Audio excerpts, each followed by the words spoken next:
Thresh, Cassia, who can dodge out from a lot of things that you are trying to hit.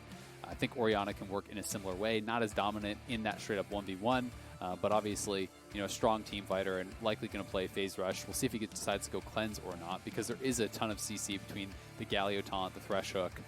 We'll find out if PowerOfEvil feels safe enough to go for the teleport.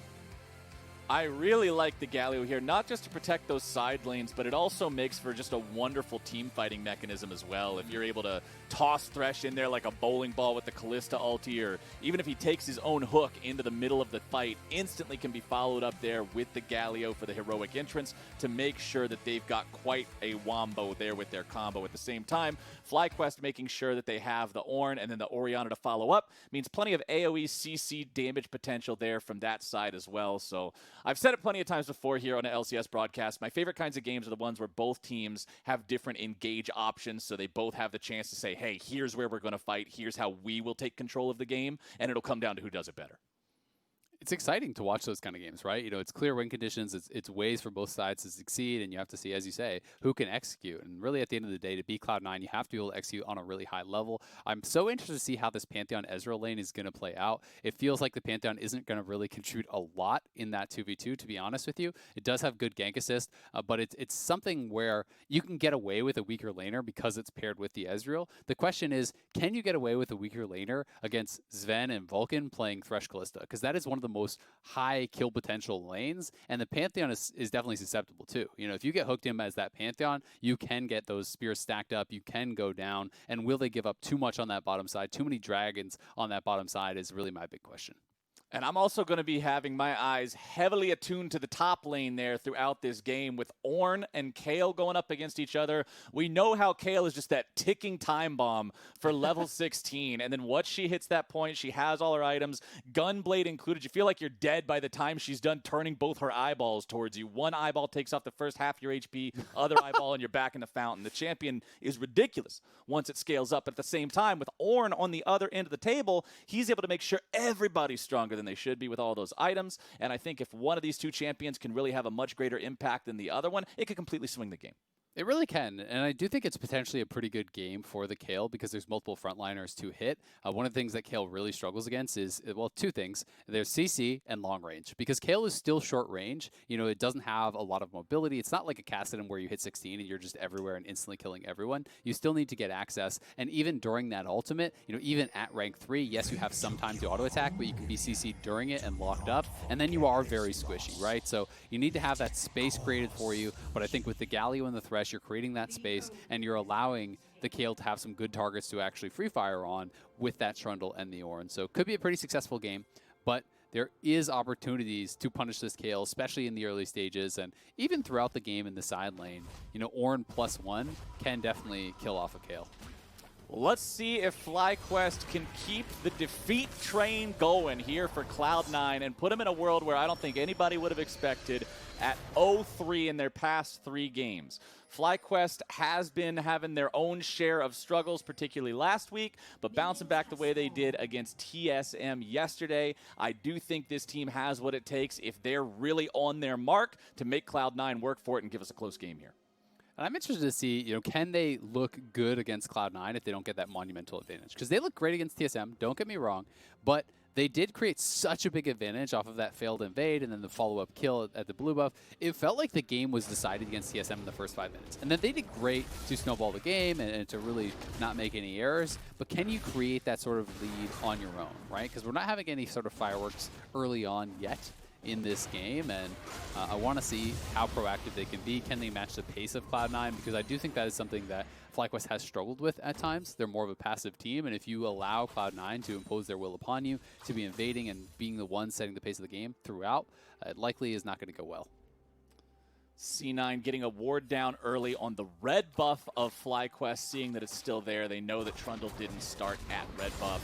They know that he's going to be heading towards that top side of the map, and considering Blaber's Sett will be doing the same, they might get into a bit of a scrap there around the top side, or potentially around that top side Scuttle Crab. Taking inventory of everything here, you can see that it's 3 teleports on the side of FlyQuest. PowerOfEvil going for the teleport as opposed to the cleanse you were talking about. We'll see if he wants to go with that summoner spell. If he has that much respect for the CC, he thinks he can get away without it. Zven going for a heal in the bottom lane there on the 80 carry roll, so going to have more combat power, but not having the same map presence as WildTurtle will here with this TP. And remember, the WildTurtle is currently on 1,499 career kills. That's a lot. The first kill that Turtle gets this game will be his 1,500th kill. And that's pretty damn impressive. That's a lot of bodies in the dirt there for Mr. Turtle. I mean, he has had a really, really good career, and it has spanned so many teams now. You know, obviously most known for his time, I think, back on TSM, but he's been with FlyQuest quite a long time now. You know, even way back in the day, spent some time on Quantic, and I think maybe even when they were first C9, he was with them for a little bit. So, you know, he's been around since pretty much the very beginning, and WildTurtle has had a great career. Blaber moving towards this topside river. It's Scuttle Crab time, Isaac. Santorin and Blaber both have it in their sights. This is actually a game of us playing. Yes, this is like me on Kayle saying flowers, don't do it. It's the full 3-man brawl in the river for the Scuttle Crab, the most important objective in all of League of Legends. But Cloud9 will make the call to concede their little green friend, and it's FlyQuest who take control over the area. Santorin secures that one and gets the level 4. Every time I play Kayle, I'm like, all right, you can't fight the Scuttle this game. Flowers, and Flowers like, all right, let's fight the Scuttle. I need a PvP at 3. Isaac, can you roam?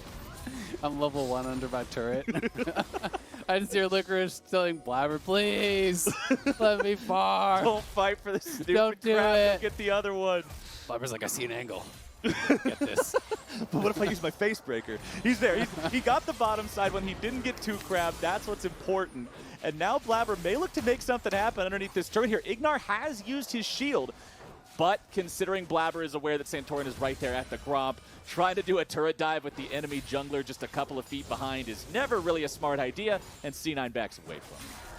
Intelligently going to back off there, but I like the attempt, right? You know, you path over to there. He cleared the Scuttle on the way, you know, not taking too much of his time, and had Trundle not been in the area, then maybe you actually go for that. So I think it's pretty smart as an attempt. You can see over in the mid lane, Nisqy doing pretty well, already has his first base, and Zven getting jumped on. I think he should be fine to just back it up, but may have to actually heal, yeah. He popped a heal there to make sure he stayed alive. Gets a little bit of damage on IgNar there on the back end of that trade. So good job from IgNar spending Ignite for the heal there, making sure that Zven will be more vulnerable for future all-in attempts if they can manage to get Santorin down here and try to make a play. I like it. Yeah, and Zven actually, you know, thinking, okay, I'm safe, Blaber's here, Vulcan's here, they can't dive me. You can see mid lane, you can see top lane, so does end up staying around. If he did have to recall there, he would have lost that entire wave. It's not a cannon wave, and it was pushed to his turret, so that can be pretty punishing. So he is going to stay around. He does reset that wave. And you can actually see on the minimap, Vulcan moved very far forward. Now, the reason he did that is to actually stack the enemy's wave, because generally when the wave crashes to your turret, your minions will stack up a little bit and push towards them. By moving forward and stacking your opponent's wave, you can help to remedy that a little bit, and maybe even make it push towards yourself, deny some minions from them. So little things here can make a big difference in the lane phase. Solo level 6, Licorice about to hit that point here as well in the top side, get that first evolution on Kayle. Isaac, I won't lie to you.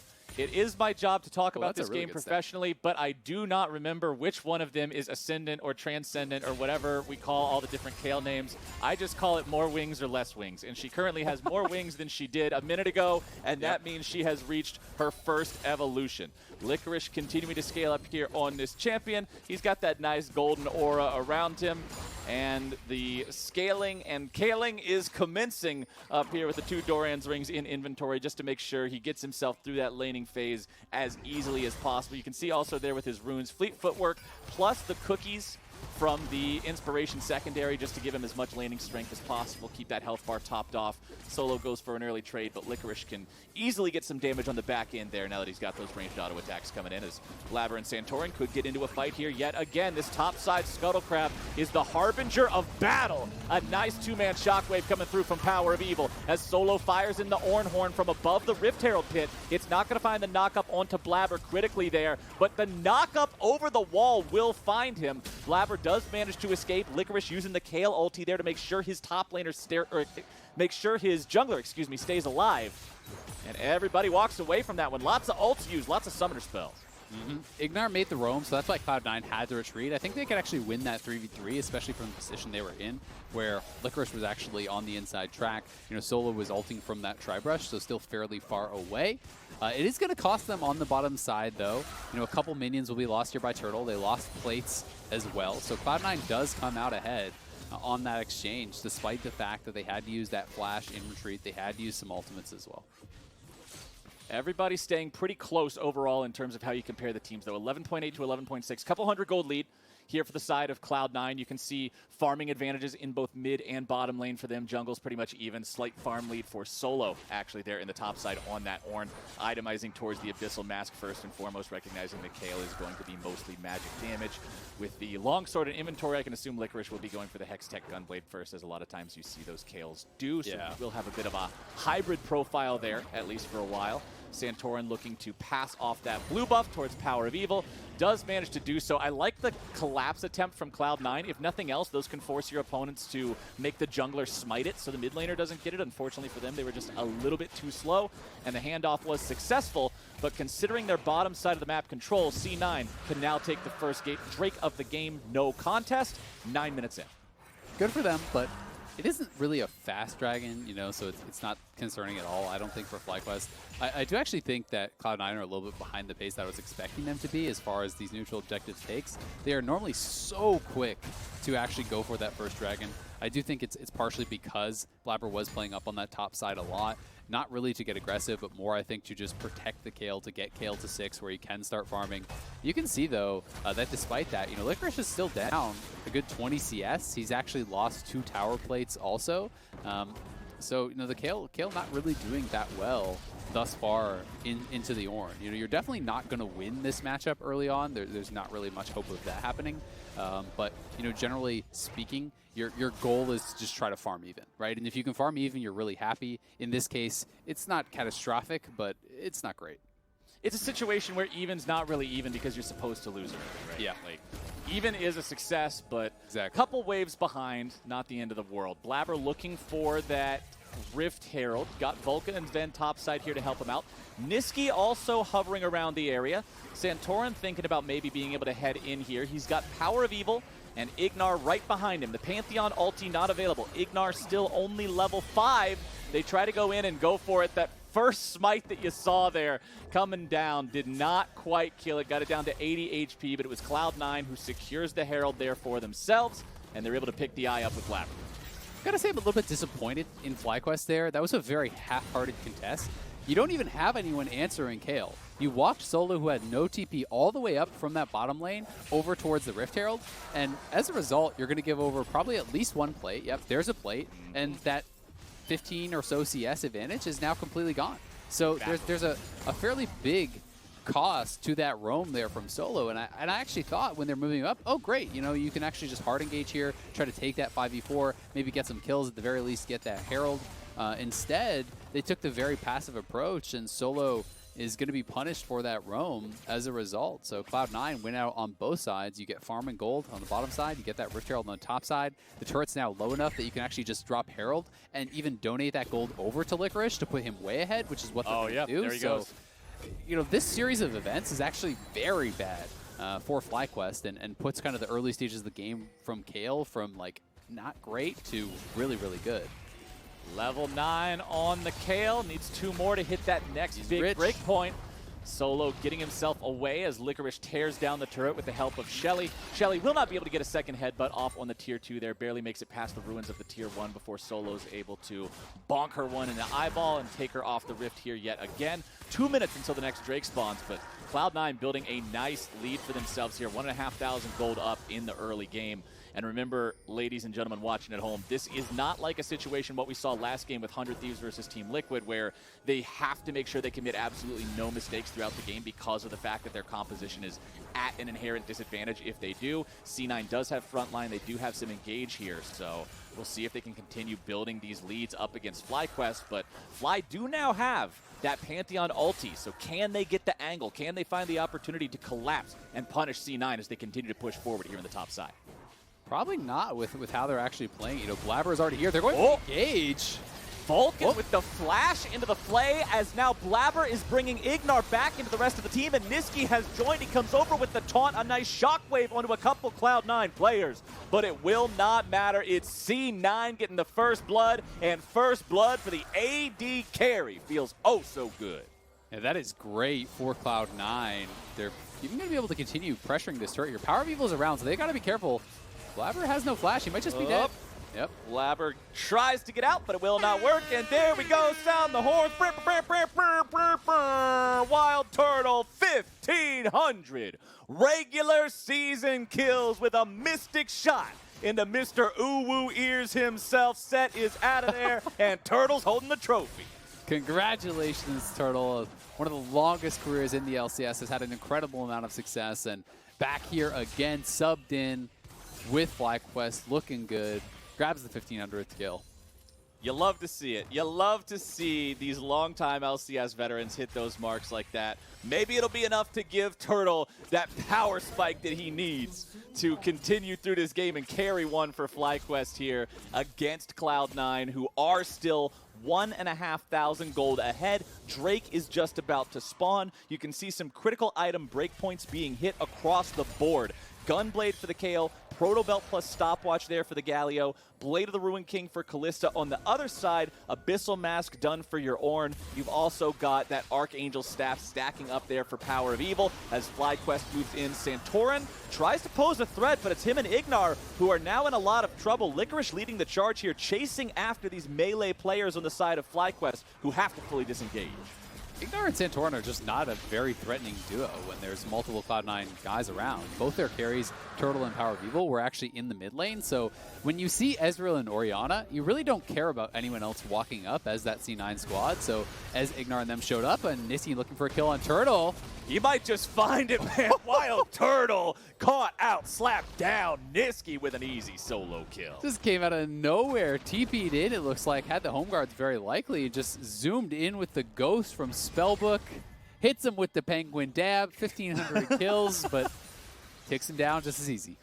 Nisqy's one of our top BMers in the league. Top penguin dabbers. Ever since we added the ability for players to use the emojis above their heads in the game, I feel like I've seen more of them out of Nisqy than anybody else.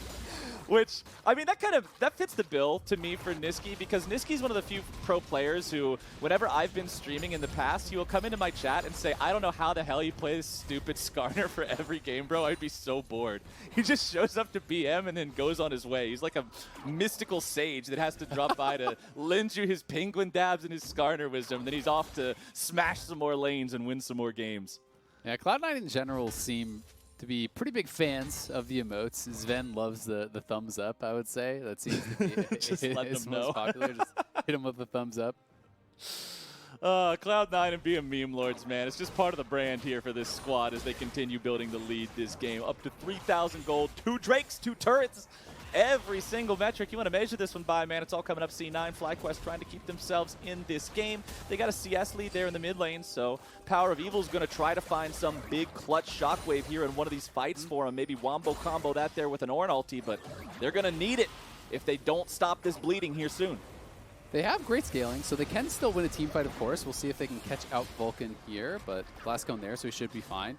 So they're not out of the game by any means, but this is kind of what I was worried about with FlyQuest coming into this game, is they sometimes lack that killer instinct, for lack of a better term. They don't always go for those super aggressive plays. I think the Ornn roam for the last Rift Herald was a great example where they weren't willing to commit to the fight, instead backed off and lost on both sides. They may be able to grab this one. Looks like they will, but I think C9 doesn't really care because they're actually getting a turn on the bottom side. Oh, Cloud9 trying to fight this one, though. Here comes your Nisqy entrance. Ladies and gentlemen, the Galio has landed. Zven grabs the kill onto Santorin, and the Kayle ulti keeps Nisqy alive as FlyQuest is torn into pieces. Zven is picking up so much money here in this game. Triple kill for the Kalista. He has all of these guys' heads on a different spear, just racking these kills up. And Cloud9 will wipe that fight out. All right, I take it back. Go next fast. this one's looking pretty wrapped up after that fight.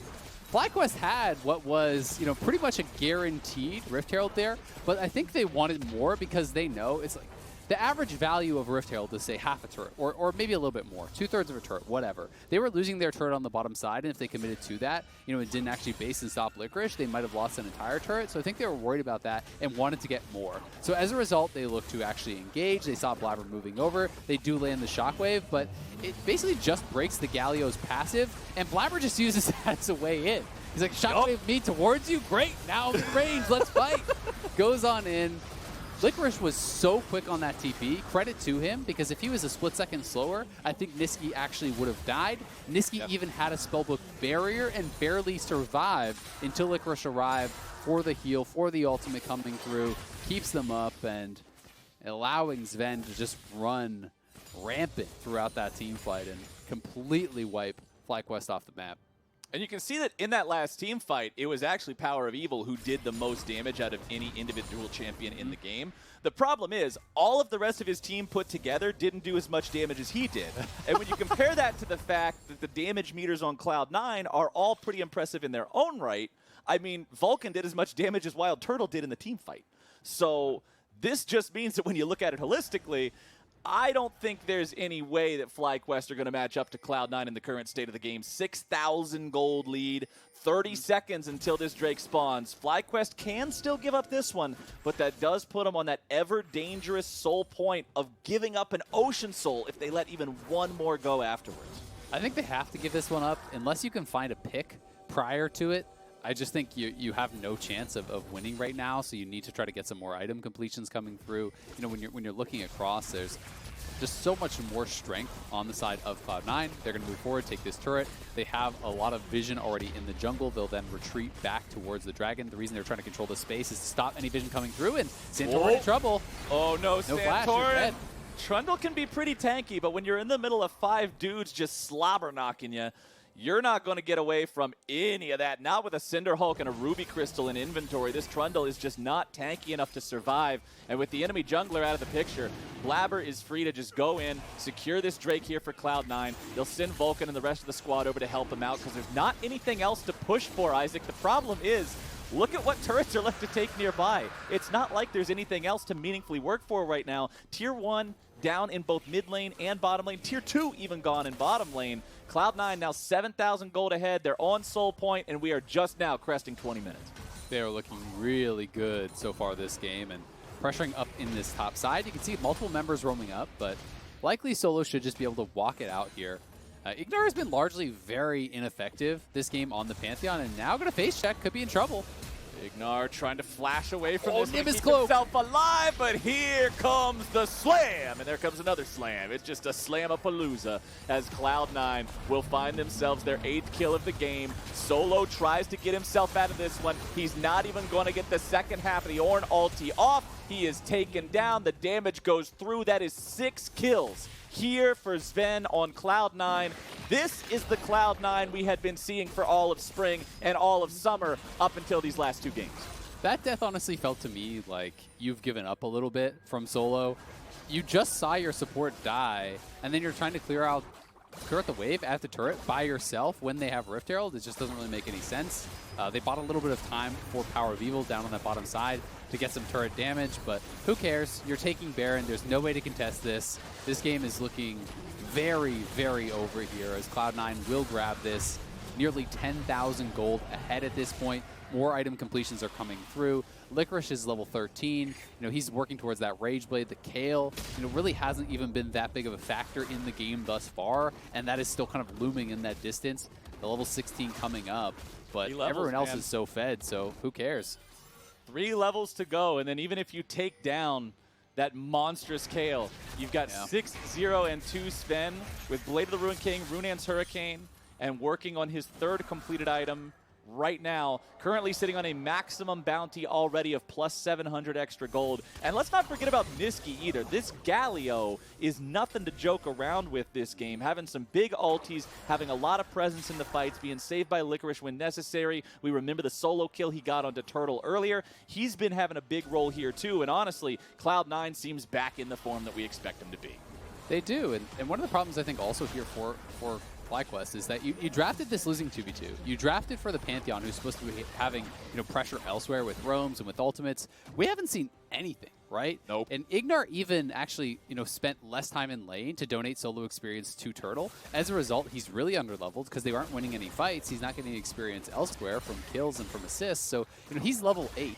Great. Are you going to ult in on the level 14 Licorice or Galio now when you're level 8, right? Like, he's 3 levels behind the second lowest person, which is the support on the other team.